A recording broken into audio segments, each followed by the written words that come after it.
الحمد لله رب العالمين والصلاة والسلام على سيد المرسلين وعلى آله وصحبه أجمعين أما بعد. محترم سامعون ناظرین، آج کی اس مجلس میں صحیح بخاری اور صحیح مسلم کی ایک روایت کا ذکر کروں گا، جس کے اندر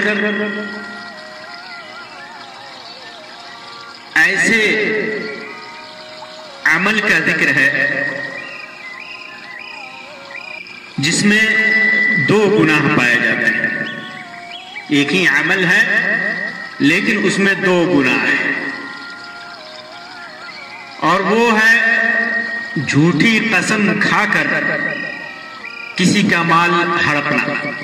اپنا حق نہیں ہے، دوسرے کا مال چاہے جس طریقے سے بھی ہڑپے اور اس میں جھوٹی قسم کھا کر. تو دو چیزیں اکٹھی ہو گئی، ایک تو جھوٹی قسم کھائی اور دوسرا ایسا مال اپنے قبضے میں لیا جو اس کا حق نہیں تھا، دوسرے کا حق تھا. وہ روایت ہے عبداللہ بن مسعود رضی اللہ تعالی عنہ کی. فرماتے ہیں کہ اشعث ابن قیس کہتے ہیں کہ میرے اور ایک دوسرے آدمی کے درمیان جھگڑا تھا ایک کنویں کے بارے میں. ایک کنویں کے بارے میں میرے اور ایک آدمی کے درمیان جھگڑا تھا. فاختصمنا الى رسول اللہ صلی اللہ علیہ وسلم. تو معاملہ یا مقدمہ لے کر ہم اللہ کے رسول صلی اللہ علیہ وسلم کے پاس گئے. تو اللہ کے رسول صلی اللہ علیہ وسلم نے فرمایا شاہداک او یمینو، تمہارا دعویٰ اس کنویں کے بارے میں اگر صحیح ہے تو تم دو گواہ پیش کرو. شاہداک یہ قضا کا فیصلے کا اصول ہے کہ آدمی جب کسی پر مقدمہ کرے کسی چیز کے بارے میں تو دو گواہ پیش کرے. تو اللہ کے رسول صلی اللہ علیہ وسلم نے فرمایا کہ اگر تمہارا دعویٰ صحیح ہے اس کنویں پر تو تم دو گواہ پیش کرو، اور اگر تم نے گواہ نہیں پیش کیا، تم گواہ نہیں پیش کر سکے، یمینہ، تو پھر وہ قسم کھائے گا، قسم اٹھائے گا، اور پھر اس کا دعویٰ صحیح ہو جائے گا. مدعی تم ہو، دو گواہ پیش کرو. اگر گواہ نہیں پیش کر سکے تو مدعا علیہ قسم اٹھائے گا اور اس کا حقدار بن جائے گا. تو اشعث بن قیس کہتے ہیں کہ قلت، میں نے کہا انہ اذن یحلف ولا یبالی، اللہ کے رسول صلی اللہ علیہ وسلم پھر تو وہ قسم اٹھا لے گا، اس کو پرواہ نہیں ہوگی، اسے پرواہ نہیں ہوگی. جب دعویٰ اس کا جھوٹا ہے تو ظاہر سی بات ہے وہ ہڑپے ہوا ہے، تو قسم اٹھانے میں کیا عیب ہے؟ کون سی چیز مانے ہے، کون سی چیز اس کو روکے گی کہ وہ جھوٹی قسم کھائے؟ کوئی پرواہ نہیں ہوگی اس کو کسی چیز کی. تو اللہ کے رسول صلی اللہ علیہ وسلم نے ارشاد فرمایا من حلف علی یمین، جس نے کسی کوئی قسم کھائی، اور ایک لفظ میں ہے یمین صبر، جھوٹی قسم کھائی، یستحق بہا مالا، دوسرے کسی مسلمان بھائی کا مال ناجائز طریقے پر سے لینے کے لیے وہ فی فاجر، جھوٹ بول رہا ہے، جھوٹ بول کر کے کسی آدمی کا مال ہڑپ رہا ہے، تو اس کا گناہ کیا ہے؟ لقی اللہ وہو علیہ غضبان، اللہ تبارک و تعالی سے وہ اس حالت میں ملے گا کہ اللہ تبارک و تعالی اس پر نہایت غصہ ہوگا.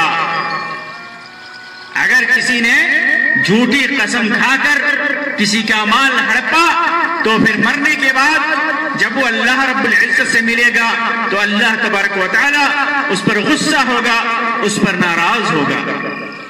یہ اس کی سزا ہے، یہ اتنا بڑا گناہ ہے جھوٹی قسم کھا کر کسی کے مال کو ہڑپنے کی۔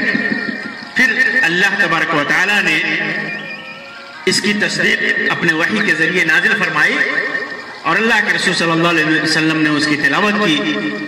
ان الذين يشترون بعهد الله وايمانهم ثمنا قليلا اولئك لا خلاق لهم في الاخره ولا يكلمهم الله ولا ينظر اليهم يوم القيامه ولا يزكيهم ولهم عذاب اليم۔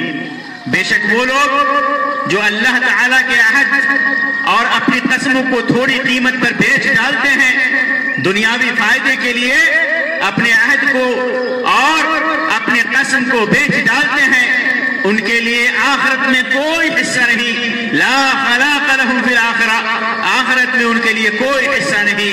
ولا یکلمہم اللہ، اللہ تعالیٰ ان سے بات چیت نہیں کرے گا۔ ولا ینظر الیہم، اور ان کی طرف قیامت کے دن رحمت کی نگاہ سے نہیں دیکھے گا۔ یوم القیامہ، قیامت کے دن رحمت کی نگاہ سے نہیں دیکھے گا۔ ولا یزکیہم، انہیں پاک بھی نہیں کرے گا، انہیں گناہوں سے پاک بھی نہیں کرے گا۔ وَلَهُمْ عَذَابٌ أَلِيمٌ، اور ان کے لیے دردناک عذاب ہوگا، دردناک عذاب ہوگا۔ سوچ لیجئے کہ کوئی آدمی اگر جھوٹی قسم کھا کر کے کسی کا مال ہڑپتا ہے، وہ مال وہ دولت چاہے جس شکل میں ہو، زمین کی شکل میں ہو، کنویں کی شکل میں ہو، کھانے کی چیز کی شکل میں ہو، پینے کی چیز کی شکل میں ہو، اور تجارت کی شکل میں بھی ہو، جیسا کہ ایک روایت میں ہے کہ جھوٹی قسم کھا کر بیچنے اور اپنے سامان کو بیچنے والا آدمی، اسے اللہ تبارک و تعالی رحمت کی نگاہ سے نہیں دیکھے گا۔ تو جو آدمی جس صورت میں بھی اگر جھوٹی قسم کھا کر دوسرے کا مال ہڑپتا ہے، دنیاوی فائدہ حاصل کرتا ہے، تو پھر اللہ تبارک و تعالیٰ کے نزدیک اس کا بہت بڑا گناہ ہے۔